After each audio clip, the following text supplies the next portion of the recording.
اعوذ باللہ من الشیطان الرجیم بسم اللہ الرحمن الرحیم ان اللہ و ملائکتہ یصلون علی النبی یا ایھا الذین آمنوا صلوا علیہ وسلموا تسلیما اللہم صلی علی محمد وعلی محمد۔ میں ہوں سید سکندر رضوی اور فضائل ماہ رمضان میں خوش آمدید۔ جیسا کہ ہم نے ماہ رمضان میں بہت ساری کثرت سے عبادات کا تذکرہ کیا، ماہ رمضان کے فضائل پر گفتگو کی، اس کے آداب پر گفتگو کی، روزہ دار کو کیسا ہونا چاہیے، روزہ دار کے آداب کیا ہیں، روزہ دار کو لڑنا نہیں چاہیے، جھگڑنا نہیں چاہیے، روزہ دار کی حرمت کے اوپر بات کی۔ ہم نے وہ تمام روزہ دار کی اہمیت پر گفتگو کی ہے اور چند چیدہ اور جو مین جو سوالات جو ایک روزہ دار کو پیش آتے ہیں، ہم نے کوشش کی ہے کہ ہم نے وہ تمام اس کو اپنے اس پروگرام میں سیشنز میں اس کو ہم کور کریں۔ تو علم کی تو کوئی حد نہیں ہے، اس کا کوئی سرا نہیں ہے، تو ہمارے کم ظرفی کا عالم یہ ہے کہ جو مجھ ناچیز تک، جو میری تحقیق میں جو مجھے پہنچا روایات میں، احادیث نبوی صلی اللہ علیہ وآلہ وسلم کے ذریعے سے میں نے آپ تک وہ پہنچایا، بلکہ منوان پہنچایا۔ تو ایک اور مسئلے کے ساتھ میں آپ کے سامنے حاضر خدمت ہوں۔ پوچھا گیا معصوم سے کہ کیا مولا روزے دار کو کیا سرما لگا سکتا ہے؟ کیا وہ روزے کی حالت میں روزہ دار اپنی آنکھوں میں سرما لگا سکتا ہے؟ تو معصوم نے جواب دیا کہ اس میں کوئی حرج نہیں ہے۔ اگر ایک روزہ دار سرما لگانا چاہتا ہے تو وہ اپنی آنکھوں میں لگا سکتا ہے، کیونکہ سرما ایک واحد ایسی چیز ہے جو نہ کھانے میں آتی ہے نہ پینے میں آتی ہے، بلکہ ایسی ہی روایت ایک امام باقر اللہم صلی علی محمد وعلی محمد، باقر کا مطلب ہی علم کو تہہ سے اکھاڑ لینے والے کو کہتے ہیں، تو ان سے راویوں سے بھی یہ جو ہے ایک واقعہ مجھ حقیر تک پہنچتا ہے جو میں آپ کے سامنے پیش خدمت کرتا ہوں۔ روایت میں ہے کہ امام رضا علیہ السلام اللہم صلی علی محمد وعلی محمد اور امام باقر سے بھی یہ سوال پوچھا گیا۔ تو کسی نے پوچھا کہ یا امام ابن رسول اللہ،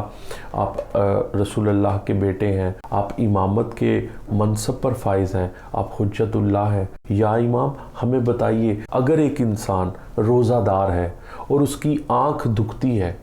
اور اس کی آنکھ میں وہ افطاری سے پہلے جو ہے اپنی آنکھ میں کوئی ایسی دوائی یا ایسی جو طبیب جو ہے یا ڈاکٹرز جو ہیں اگر وہ بتائے کہ وہ اپنی آنکھوں میں کیا وہ ڈال سکتا ہے، تو امام نے فرمایا کہ وہ روزہ کی حالت میں نہیں ڈال سکتا، بہتر یہی ہے کہ وہ افطار کرنے کے بعد اپنی آنکھوں میں وہ شفا بخش بھی ہوگا، چونکہ آنکھ میں اگر وہ دوا ڈالتا ہے تو اس کا حلق تک اس کا ذائقہ آتا ہے۔ امام نے ہمیں ایک طویل عرصہ پہلے ہمیں آگاہ کر دیا، اور کوئی ایسا سوال نہیں ہے جو امام ہمیں بتا کر نہ گئے ہوں، انہوں نے حجت تمام نہ کی ہوں۔ الحمدللہ ہم خوش قسمت ہیں کہ نبی آقا کریم صلی اللہ علیہ وآلہ وسلم کے بعد رحمت العالمین کی ہستی جیسی، رحمت العالمین کا جب رسالت کا دروازہ بند ہوا تو ہمارے پاس 12 امام جیسی نعمت ہم معصومین علیہ السلام کی وہ روایات، وہ احادیث ہم تک پہنچی جو ہم آل محمد کے ماننے والوں تک پہنچی، جو ہمارے لیے مشعل راہ ہے۔ ایک اور روایت کے مطابق عیسیٰ بن سما ایک بڑے جید صحابی ہیں، یا امام کیا ایک روزہ دار حالت روزہ میں اپنی آنکھوں میں سرما لگا سکتا ہے؟ تو امام نے بڑا خوبصورت جواب دیا کہ بالکل لگا سکتا ہے، اگر اس سرما کے اندر مشک نہ ملا ہوا ہو، یعنی ایسا سرما جو مشک سے پاک ہو۔ مشک ایک بڑی تیز خوشبو ہے جو ہے وہ جس سے منع کیا گیا ہے کہ ایسا سرما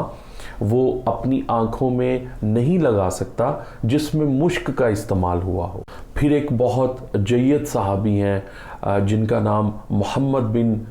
علی ملتا ہے اور علی بن حکم بھی ان کو کہا جاتا ہے۔ انہوں نے معصوم سے ایک سوال کیا، یا امام کیا روزہ دار روزہ کی حالت میں مسواک کو کر سکتا ہے؟ امام نے بہت خوبصورت جواب دیا کہ بالکل کر سکتا ہے، وہ دن کی حالت میں کرے، یعنی کوشش کرے کہ وہ دن میں روزہ کے بعد اگر وہ یعنی 1 بجے سے پہلے اگر وہ کر لے تو بہت اچھا ہے۔ یعنی معصوم کا کہنے کا مقصد یہ ہے کہ وہ دن میں کر سکتا ہے۔ میں تو اکثر کہتا ہوں کہ ہم خوش نصیب ہیں کہ ہمارے پاس 12 یونیورسٹیز ہیں، اور وہ یونیورسٹیز ہیں جو اللہ رب العزت سے علم سیکھ کر آئے ہیں۔ تو اس لیے میں آپ مومنین و مومنات سے گزارش کروں گا کہ احادیث ائمہ معصومین علیہ السلام زیادہ سے زیادہ پڑھا کریں، تاکہ آپ کو زندگی کے وہ تمام مسائل آپ جان جائیں، اور اپنے معصوم سے آپ کا توسل بھی ہوگا، اور آپ کو ان سے ایک ان کی باتوں کی گہرائی کا بھی پتہ چلے گا، ان کی باتوں کے اندر جو خوشبو ہے، ان کی باتوں میں جو مہک ہے، ان کی باتوں میں جو الہی نور ہے، وہ آپ تک پہنچے گا۔ پھر ایک سوال کرتا ہے، راوی سے روایت ہے کہ کسی نے پوچھا کہ یا امام بتائیے کہ مسواک کرنی چاہیے یا نہیں؟ معصوم فرماتے ہیں مسواک کرنا گو کہ مکروہ ہے، لیکن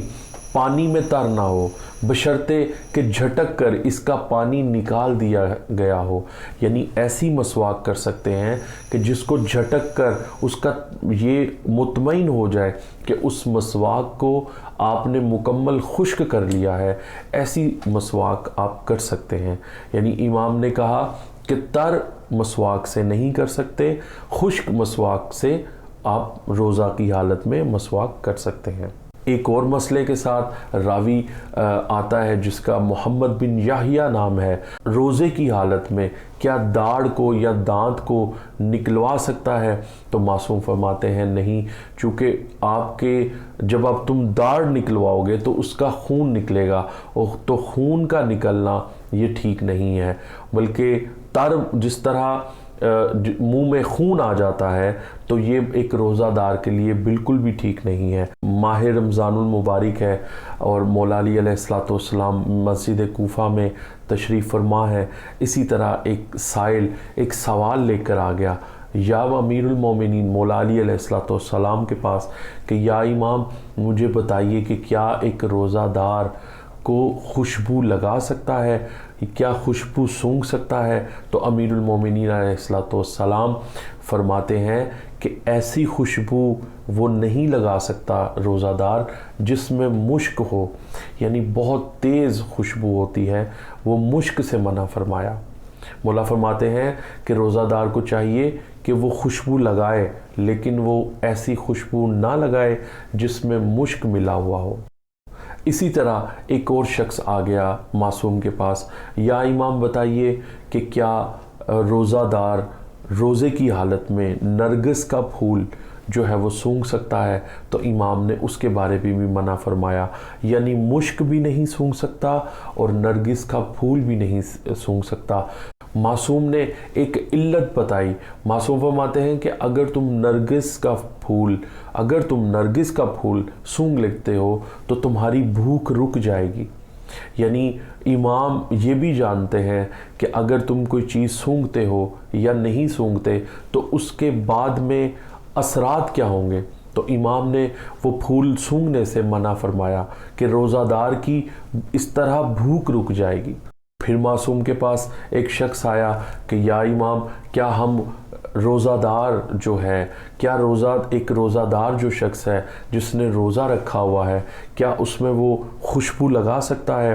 تو معصوم فرماتے ہیں روزہ دار کے لیے خوشبو ایک تحفہ ہے، روزہ دار کو چاہیے کہ وہ اپنے آپ کو خوشبو کے ساتھ مزین کرے۔ جلد ملاقات ہوگی، اپنا خیال رکھیے گا، والسلام۔